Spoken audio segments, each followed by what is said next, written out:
Trump and his acolytes love to unload on the media time and again.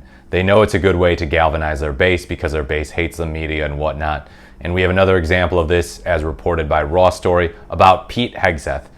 Secretary of Defense Hegseth lashed out at the media when they questioned his firing of the Joint Chief of Staff's chairman and hiring of a less qualified replacement. Four-star General Charles C.Q. Brown Jr. was nominated by President Trump in 2020 to serve as the Chief of Staff of the U.S. Air Force in 2020. He took over General Mark Milley's post as the Joint Chiefs Chair in September 2023. Trump fired Brown on Friday night along with other top military in what one expert called a Friday night massacre. Trump then announced that retired Air Force Lieutenant General Dan "Raisin" Kane would take over the post. The law mandates specific criteria for the Joint Chiefs post. Kane doesn't have those prerequisites, and Trump must file a waiver for Kane to take the post. The appointment raised questions about whether Kane is qualified for the post. You don't say Trump bringing in someone unqualified. Pete Hegseth, Kash Patel, yeah, all those people. Kane is a 3-star general and hasn't served as a combatant commander or service chief. A Pentagon photo op Monday turned combative as Hegseth welcomed Saudi Arabia's defense minister, Prince Khalid bin Salman. Reuters national security reporter Idris Ali asked why Hegseth picked an underqualified retired lieutenant general to be the next chairman of the Joint Chiefs of Staff. Hegseth lashed out at the question, saying, "I'm going to choose to reject your unqualified question.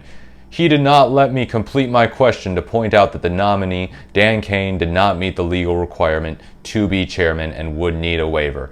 That's what the reporter wrote on X. Yeah, so this guy,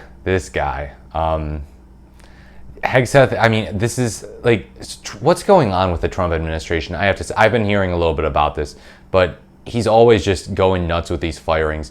And it's so ironic too that so he's firing someone who is qualified and he's bringing in someone who may not be qualified.